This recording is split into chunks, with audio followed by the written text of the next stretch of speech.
From Hollywood, the Screen Directors Playhouse.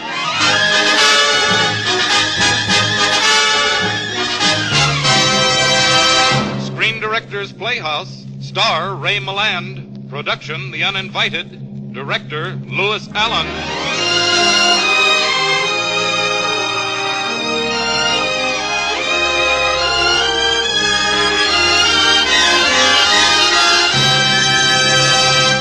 The Hollywood Screen Directors present a tale for troubled midnights. The motion picture drama, The Uninvited, starring Ray Milland in his original role of Rick Fitzgerald.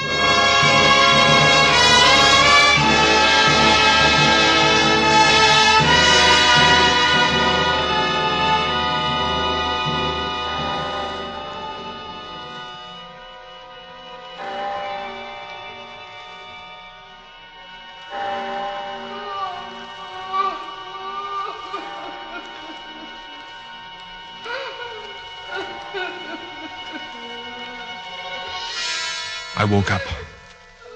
5 a.m, my skin creeping, my scalp crawling. I listened. I heard the dim surge of the ocean at the foot of the Devonshire cliffs not far from my window. Only 5 o'clock. And then I was sure now.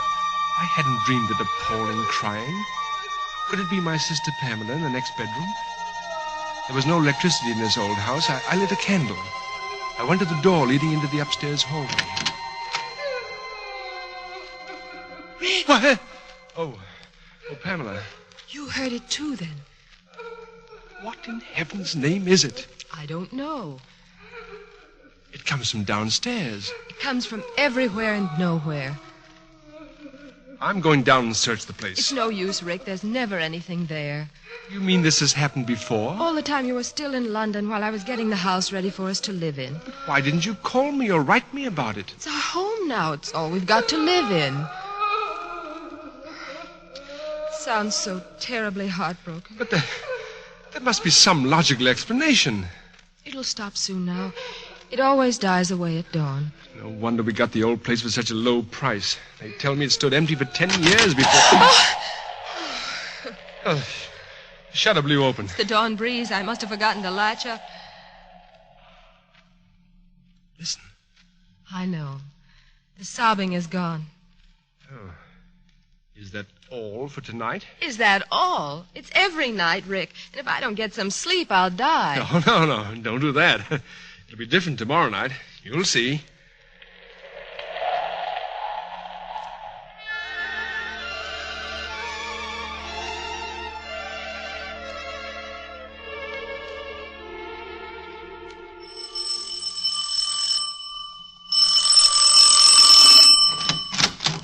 Oh, hello. Aren't you the gentleman who bought this house for my grandfather? Why, yes, good evening. Good evening. I'm Stella Meredith. It was my mother's house. Well, come in, Stella Meredith. Thank you. I haven't been in this house since I was 3, and I've wanted to come so many times. Then why didn't you? Oh, my grandfather forbids it. He has some silly idea that I'm in danger. Nonsense. You shall see the house, Stella Meredith, and I shall be your guide.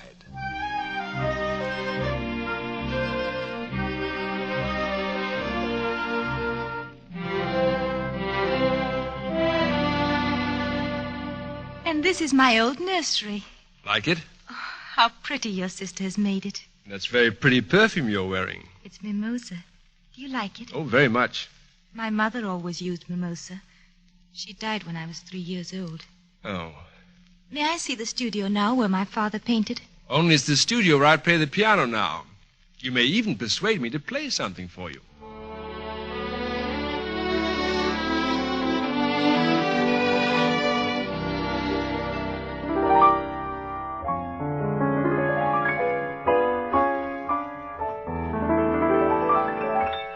Oh, don't stop playing, please. Very flattering, thank you.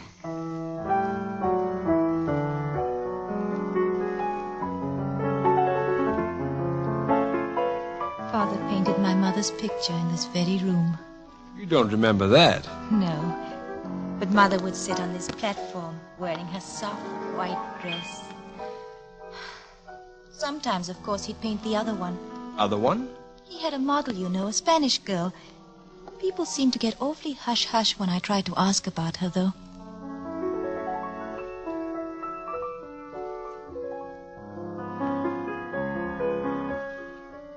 You played beautifully.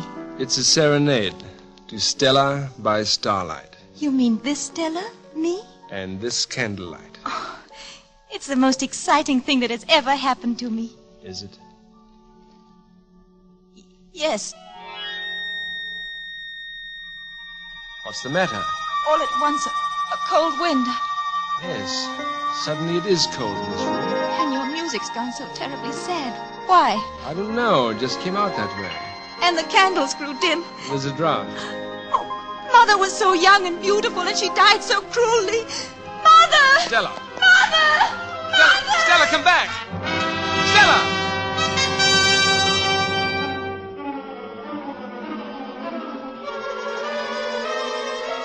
I gathered my scattered senses and jumped up and ran after her. I passed Pamela standing amazed at the foot of the stairs. Rick, what's the matter? What's happened? There's something evil in that blasted look. Stella! But she was out the front door, her dark hair flying, running wildly in the darkness, heading for the cliffs. Stella! I shouted after her. Stella, come back! Shouted again, pleading with her. No, Stella, no! The cliffs, I thought. Stella, the cliffs! The cliffs and the boiling sea beneath. Stella!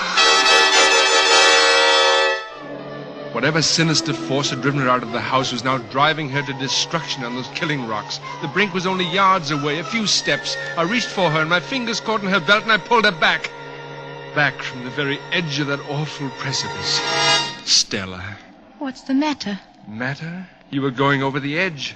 Was I? Why did you do it, Stella? What drove you toward death? Death? Why, nothing. I didn't feel I was in any danger. Look below you. Oh, the sea. Yes. This is where my mother fell. Your mother fell here? By this dead tree. She... Are you all right? Help me. Stella.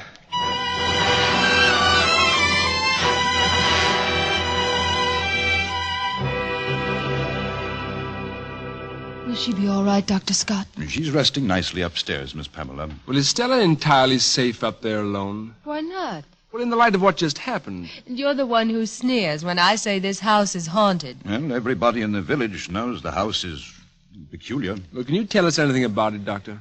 Do you know about Carmel? Carmel? The Spanish model Stella's father painted. Oh, yes. Stella's father was in love with Carmel.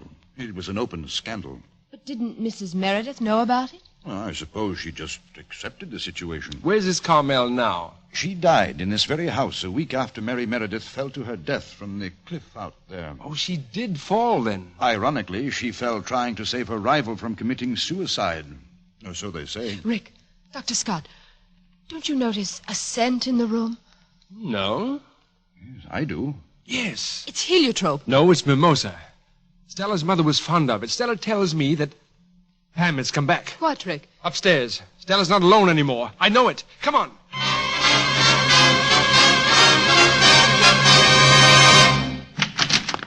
Stella. Stella, are you all right? She's gone. I'm here, Stella, darling. at the window. Now, don't be frightened. I'm not frightened. Don't you know who it is in your house? It's my mother. Your mother? Did you see her? No. But when I woke up, I felt her in the room. Her scent, the mimosa, it was all around. I could feel her warm presence everywhere. And I felt something else. Something I've never known in my whole life. The knowledge that someone loved me very dearly. You'd better take her home, Rick. No, Mother is here. She wants me with her. Your mother is dead, Stella. I know. But your grandfather will miss you. He'll be furious if he finds you here. I know, but I love it here. I'll always come back. Another time, Stella. Another time.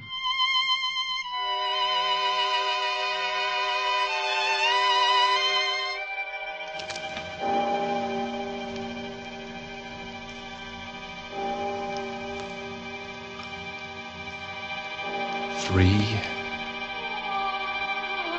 4, 5. There it was again. Her grandfather was right. There was danger in this house for Stella. In the studio, when we'd first felt its presence, I'd not smelled mimosa. But in that moment before dawn, with that awful sorrow in the house, I suddenly knew. I knew that there was a cold, cruel spirit which hated Stella, and a warm, scented spirit that loved her. There was not one ghost.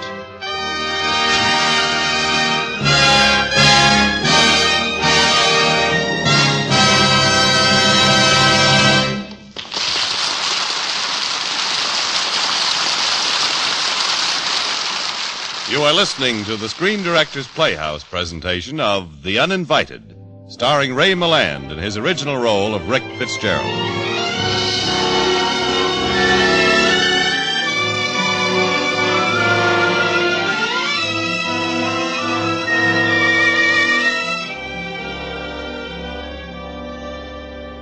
Pamela, I know this. Stella Meredith is in danger in this house. She mustn't come here anymore. But she loves it, Rick. How can we possibly keep her away? By holding a seance. A seance? Only this seance will be rigged. We've got to fix it so that the ghost of Mary Meredith appears to say, in effect, Stella, I'm your mother. Forget Windward House, and I shall find peace and happiness. P.S. There is a tall, excruciatingly handsome man named Rick Fitzgerald who wants to marry you. It's wrong, Rick. I won't agree to deceiving Stella. We've got to break Stella of this attachment to the dead. We'll rig the seance.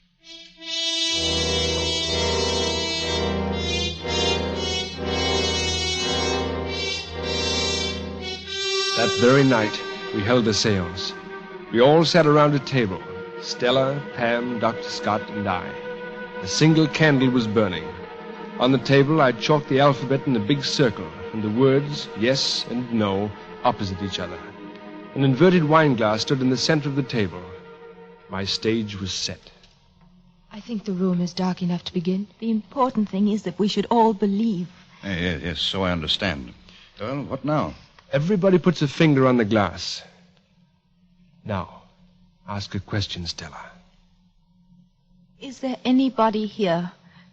Is anybody... The glass is moving. Yes. The glass is on yes. Go on, Stella.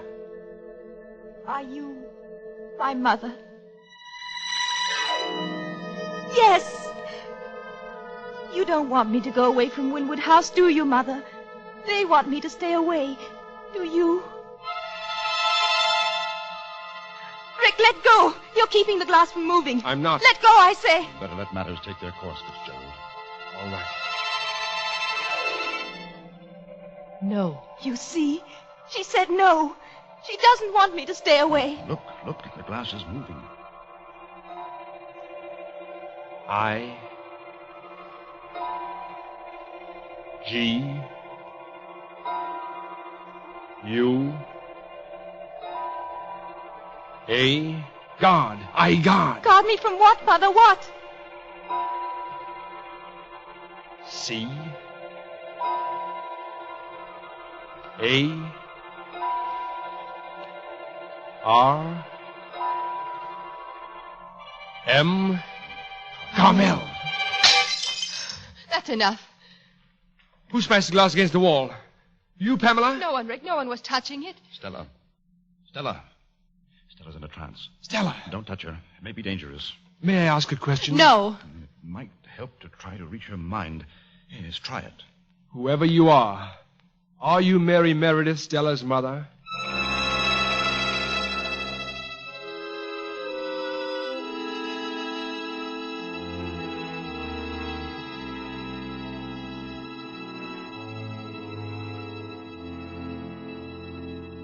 No es ella. No es ella. No le cree nada. No le haga caso. Ella está mintiendo. This is awful. I won't ask her anything else. Es ladrón. Ladrón de mi cariño. Is that Spanish, Scott? I don't know. Ladrón de mi cariño. Stella. She's fainted. I'm afraid this has all been a dreadful mistake. It was wrong. But she'll never be cured until this house is cured. Until then, Stella must never come here again. I won't answer it. I'll answer it. I'll go.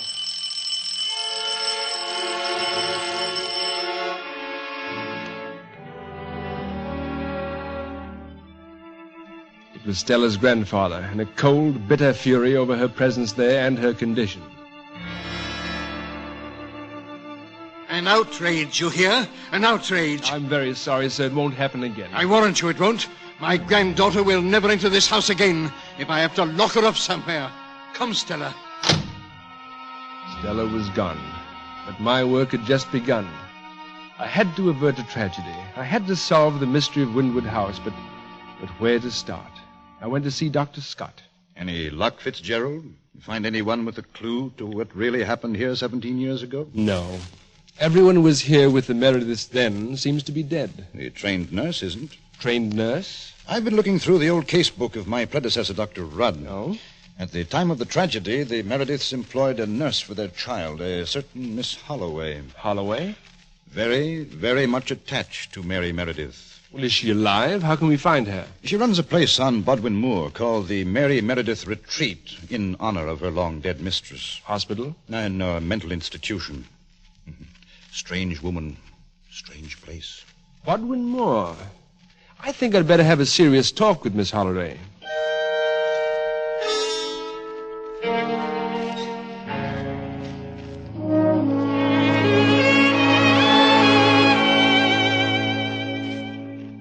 I shall be happy, Mr. Fitzgerald, to assist in any way I can concerning these manifestations at Windward House. Well, to begin with, Miss Holloway, I know about the Mary Meredith Carmel triangle 17 years ago.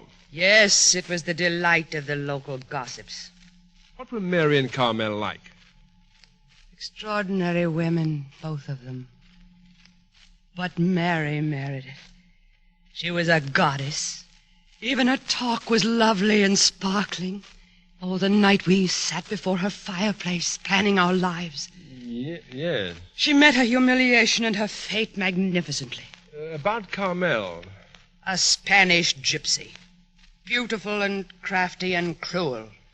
Why did Mrs. Meredith stand for the situation? She felt the decision to end it must come from her husband. Did it? Finally, to make it easier for Carmel, they took her to Paris, found a position for her, and left her there. Then they came back here with their infant daughter. For a while, they were almost happy together. Then? Carmel came back. She still wanted Mary's husband.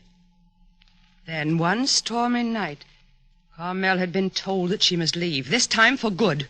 Oh, there was a ghastly scene, and finally Carmel, in a rage for revenge, ran to the child's room and snatched her up and ran toward the cliff. Mary raced after her. In the struggle, Mary fell to the rocks below. The baby was unharmed. What happened to Carmel? She escaped in the storm. Next morning, she crawled back in the early stages of pneumonia. I had to nurse her. I see. And now, please. I must be alone. Please.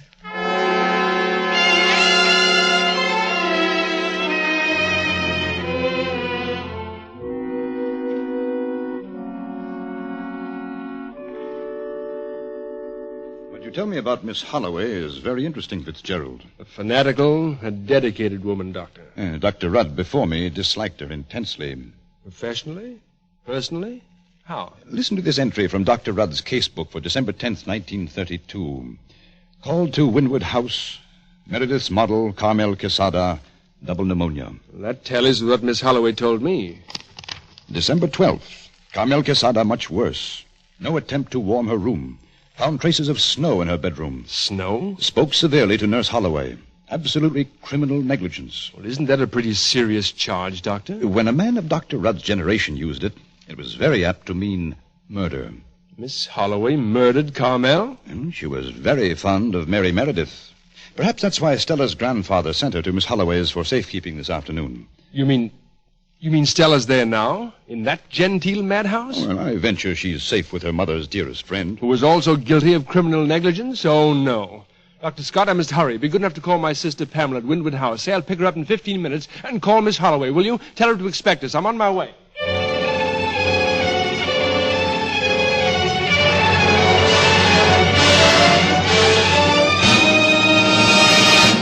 Miss Holloway, when I was here before, why didn't you tell me that Stella was here, too?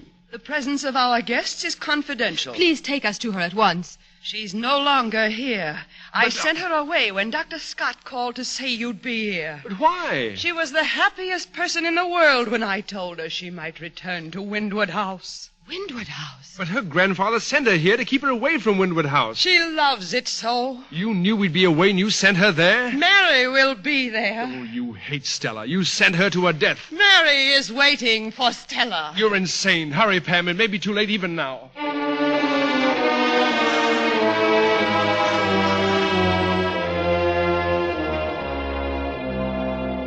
We drove headlong through the rain, racing the train to Windward House. We arrived in the early hours of the morning. The house was dark. We were on time. Stella hadn't arrived yet. And then, from the inside of the house...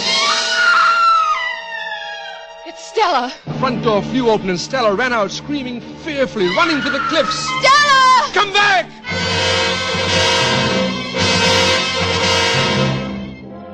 Something she'd seen or heard or felt in that horribly sick house of ours was sending her screaming in the darkness toward the windy cliffs.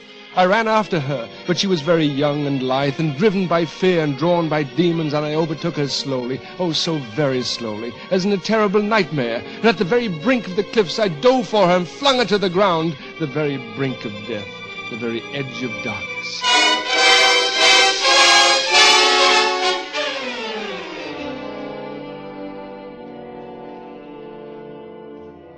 Nothing but a few bruises, Stella. You'll be fine. Dr. Scott, Rick, why would my own mother want to drive me to my death? Darling, whatever drove you from this house couldn't have been your mother. But it was. I saw her.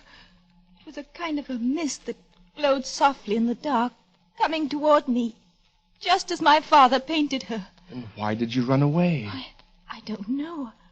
Something terrified me, drew me to the cliff. Could the company endure one more excerpt from the case book of Dr. Rudd? It's rather worthwhile. You've the air of a man with knowledge, Scott. This entry is dated a little more than 3 years before the final tragedy on the cliff. Meredith consultation, my office. Mrs. Meredith afraid she is going to have a child. Assured her she was not. A strange, cold, loveless woman refusing motherhood. But... Meredith, poor man, wanting a child so desperately. But there's Stella. Now, listen. An extraordinary household. Carmel, the Spanish girl, worships Meredith. A lovely, pitiful creature, all love and womanhood. Pitiful? What does it all mean? I don't understand. Stella, where were you born? In Paris? Where they took Carmel. They came back with their baby, or at any rate, someone's baby. Rick. The Meredith stayed in Paris for a baby to be born, yes. But I think to Carmel, not Mary. They took the baby as their own to avoid a scandal. That's why Carmel came back, to be near her baby, near Stella. Then it was Mary Meredith who hated Stella, her rival's child. Mary Meredith, who tried to throw the baby from the cliff and fell to her death. And that's what Carmel waited here to tell me all these years. That she was my mother, not Mary Meredith. I'm Carmel's daughter. Rick, the mimosa. She's here.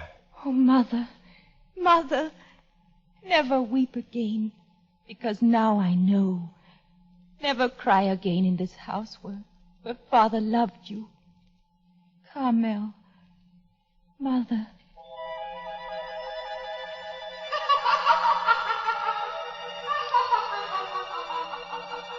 She's happy. Mother's happy. She's at peace at last.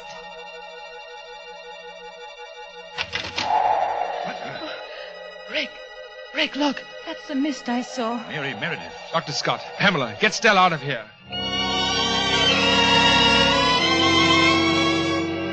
I was alone. Alone with the thing that drifted and floated in menacing, gesturing filaments in the open French doors. A luminous mist becoming a face that undulated horribly. A face filled with hatred and malevolence. And I lifted the candelabrum with its flickering, guttering candles. Come on, you icy fraud. If it's Stella you want, you're too late, Mary Meredith. You've tried enough to destroy Carmel's child. So much for the legend of your saintliness, and you can go along with it.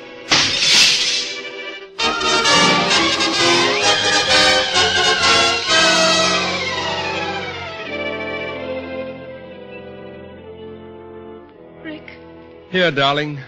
Are you all right? All right. I am magnificent. It's so dark, darling. Never brighter. Mary Meredith. Gone forever. And I always thought she was my mother. What? Good saints preserve me from ghosties and ghoulies and long-legged beasties and a future mother-in-law like that.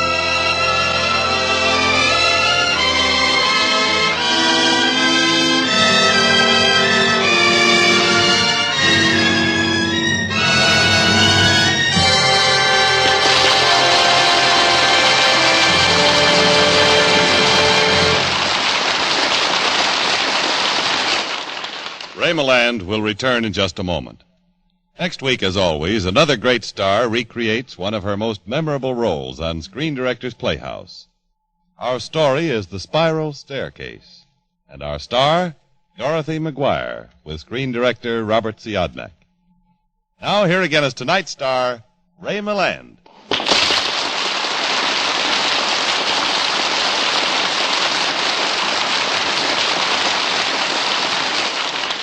Thank you. The film version of The Uninvited was distinguished by ghosts, gasps, moans, groans, and a very brilliant gent named Lewis Allen. Lou directed the picture, furnishing the assorted horrors out of his bag of tricks. Since then, we've done 3 other films together, and his amazing know-how still has me fascinated. Now, ladies and gentlemen, I'd like you to meet him, my director, Lewis Allen.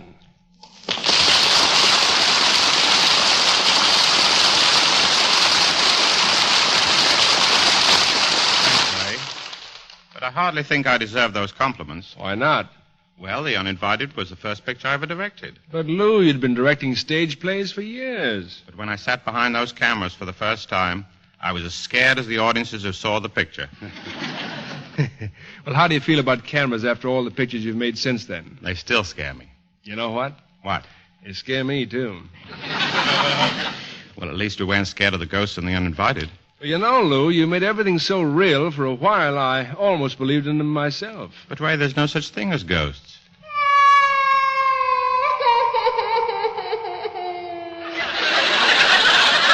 Lou? Yes, Ray? What did you just say about ghosts? I'd rather not talk about it. Good night, Ray. Good night, Lou. Good night, everyone.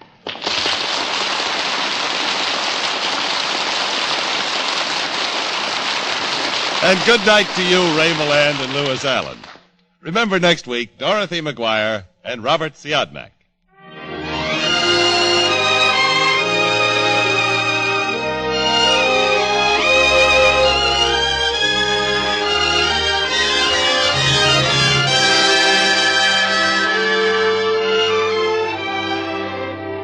The Uninvited was presented through the courtesy of Paramount Pictures, whose current release is the William Wyler production, The Heiress, starring Olivia de Havilland, Montgomery Clift, and Ralph Richardson.